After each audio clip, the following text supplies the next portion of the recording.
an RN, a DO, an LPN, a CNA. What do all these titles really mean, and who is taking care of you when you go to the hospital or to a doctor's office? Hello everyone, I'm April James, and this is Medical Moments here on Windstream Channel 4.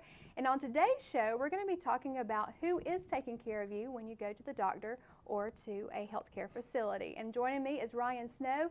He is the Director of Human Resources at Habersham Medical Center. Thank you, Ryan, for being on the show today. Thank you so much for having me. Well, I've often wondered, what's the difference between an LPN, an RN, and a CNA? And then when it comes to doctors, what's the difference between a DO and an MD? And some people don't even recognize that you have a DO as a doctor, and what does that mean? So let's start with that. What is an MD, medical doctor, and DO, what does DO stand for, and what's the difference? Well, DO is a doctor of osteopathic medicine. So I think it's, first of all, you look at these titles and they're kind of intimidating, and you look at that. What that means is they just went through a different route to get through medical school. So they have medical doctors and then doctor of osteopathic medicine. And I think it's important that as you realize the differences, it's important at Habersham Medical, we're so blessed to have such a well-rounded group. So we don't just have MDs and we don't just have DOs. We have a good combination of both. And I think one of the differences is they say that DOs are kind of treat you in a more holistic approach. They have a few extra courses going through school that are on the musculoskeletal system, and that kind of helps out. I think from the purpose of how they're treating you, they take that into consideration. So. Okay, so when you go to the doctor's office, now you're treated by a PA a lot of the times. What is a PA? What does that stand for, and what do they do? A PA is a physician's assistant. And what they do is they'll see you in place of your doctor a lot of times. And I think one of the things that you have to make sure that you understand is that they're in direct contact with your physician. They're not seeing you alone, and they're not practicing medicine on their own. So they actually are underneath a medical doctor who makes sure that they're seeing you in the correct manner. We're blessed to have PAs and nurse practitioners at Habersham Medical. And what that does is that helps alleviate some of the workload that are now being put on all of our doctors. I think statewide there's been a tremendous amount of patients that hospitals have seen throughout the year. And I think this is an avenue in being able to treat people quickly as well as effectively with trained professionals. So this is another layer. Yeah, it's just another layer of professionals who may not have completed medical school at that level and done the residency programs and things like that, but it's another level, and it speeds up the treatment timeline as well. So you can get in, you can be seen by that mid-level if it's less urgent than what a medical doctor can provide. Absolutely. Okay, and you mentioned the other one, which was NP. Yeah, that's a nurse practitioner. Nurse practitioner, and sometimes it has a C either before the NP or C afterward on the name tag. So a certified nurse practitioner, what do they do? Is it like a PA? Yeah, it's very similar. I think they just went through a different route as far as through schooling. So they had to be a nurse practitioner, would have a master's in nursing, and then would test accordingly to make sure that they're certified by the National Nurse Practitioner Group that oversees them. Okay. All right, the next question we have for you, Ryan, RN, LPN, or a CNA? What's the difference? A CNA is a certified nursing assistant, and that requires a state certification. What is a LPN? It's a licensed practical nurse. And they are able to see you but not do physical exams. They're able to dispense meds. So they're higher up in the chain of command than a CNA, but they're not quite as high as a registered nurse. Okay, so that brings me to the last question, a registered nurse. Yeah, a registered nurse is able to dispense meds and also provide you with a physical examination, which is different from an LPN. All of them work together as a part of your collaborative nursing team underneath the supervision of a physician, and they each have different levels and requirements that they see. So an RN requires you to have a license, and that can either be a two-year or a 4-year, and that would determine whether you have a bachelor's in nursing or whether you are just a registered nurse. Okay, great. Well, that helped a lot with all these different titles, and again, it's just different layers, but they're all credentialed to take care of you, and that's what's important. No matter what the title is, they've gone through the education and the requirements necessary to do their jobs. Well, when we come back, we're going to talk more to Ryan because he is the Director of Human Resources. So we're going to talk to him more about the jobs available in healthcare. We'll be right back. With cable television production studios in Habersham and Towns counties, you're watching Windstream Cable Television Channel 4, home of local origination programming in North Georgia. From weekly church services to sports and community events, we've got you covered. Join us 24/7 for local programming at its best. Windstream Cable Television, it's what people are watching. And welcome back to Medical Moments from Habersham Medical Center. I'm April James. And again, joining me today is Ryan Snow, who is the Director of Human Resources at Habersham Medical Center. And Ryan, you have how many employees at Habersham Medical Center? We have 673 employees at Habersham Medical. That is a lot. Now, what types of jobs? I know, of course, you have healthcare jobs, nursing, that sort of thing, but what are some other areas? Yeah, we have clinical and non-clinical jobs. We also have support jobs, and we have clerical work. We also have business, and then, of course, HR. So there's a lot of different options in healthcare. So what do you do as the HR director? Do you hire people? Do you fire people? What do you do? I do a little bit of both. I definitely enjoy hiring, less the firing part of it. I bet.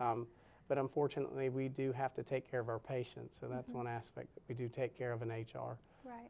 One of the things that we take care of is also the benefits that we offer to our employees at Habersham Medical, and that's something that we're in a neat community, and we want to take care of the families and the people that are in this community, and a part of that is offering good benefits that allow people to get the care that they need.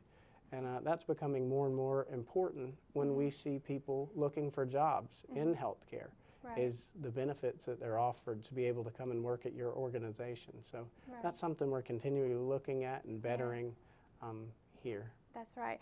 And I know the last research I did, Habersham Medical Center employs people not just from Habersham County residents, but surrounding counties as well.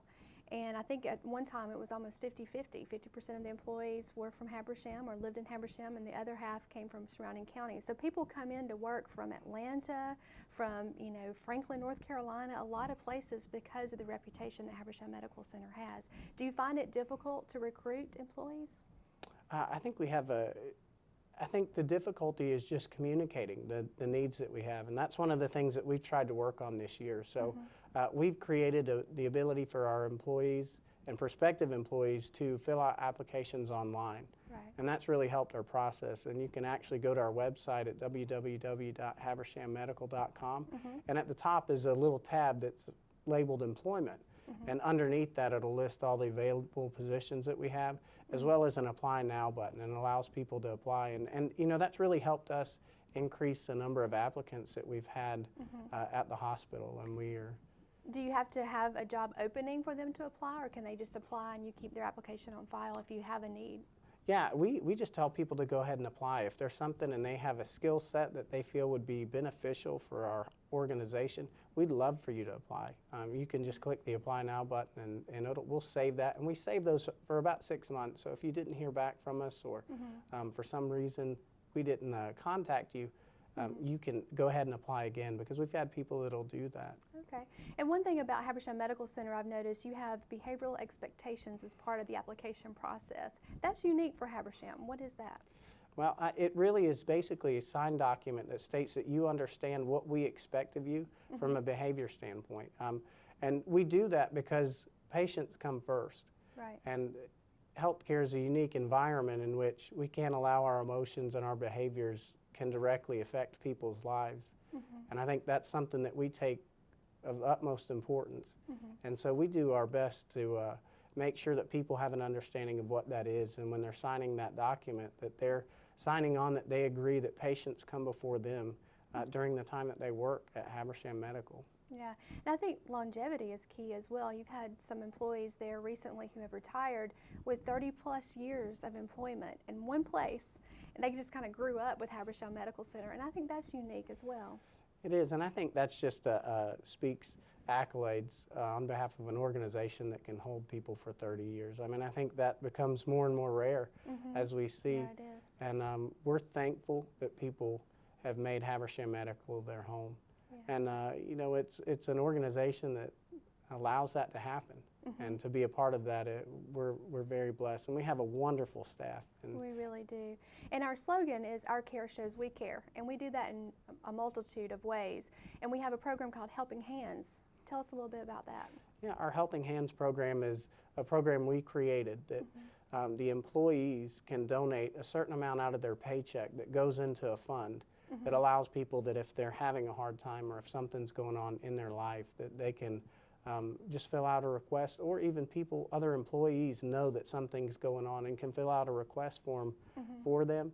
And then we have a review committee that'll look at that and then allocate a certain amount of funds towards helping them out. And it is amazing to see how many people are part of that process. It really is. And we take care of the patients and their family members and our guests, and we take care of each other as well, which is so important. Absolutely. Now, if someone's watching the show today and they're interested in healthcare, what are some things that they should look into? What's some advice for them?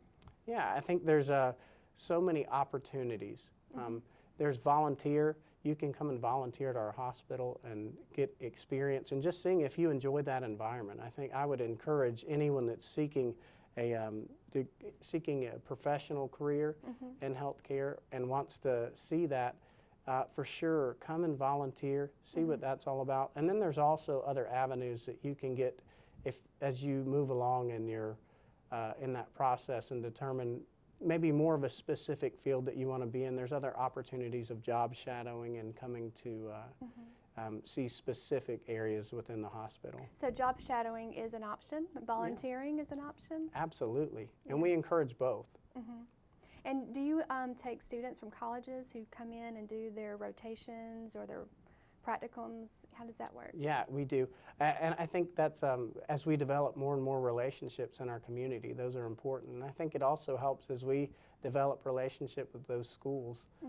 It helps us to have a good working relationship with them and be able to teach them and show them a part of our hospital. Exactly, and hands-on experience is invaluable, and they really need to come in and experience it for themselves before they go off to college and spend thousands of dollars and then go, you know, that's not the career for me. So it's good for them to come in and job shadow and kind of get some experience in that area before they decide that healthcare is for them long term. Absolutely. Yeah, so we do have that program. How can people contact you? You already mentioned the website. If they want to apply, they can go on the website, or they can come by. Yeah. Give them kind of the directions to the hospital, you know, the address and your phone number, maybe your email address. Yeah, we would love for you to contact us. One of the ways you can contact us is through the phone. You can call us at 706-754-3113, and my extension is 1500. And I'd love to talk with you or get you in the right spot if you want to volunteer. And also, we're located at 541 U.S. Historic 441. And that's in Demorest, right? And that's in Demorest. Yeah, that's in Demorest. So again, that's 541 Historic Highway 441 in Demorest. So thank you, Ryan, for being on the show today. Lots of helpful information. And again, contact us or visit the website at habershammedical.com. On behalf of Medical Moments, I'm April James.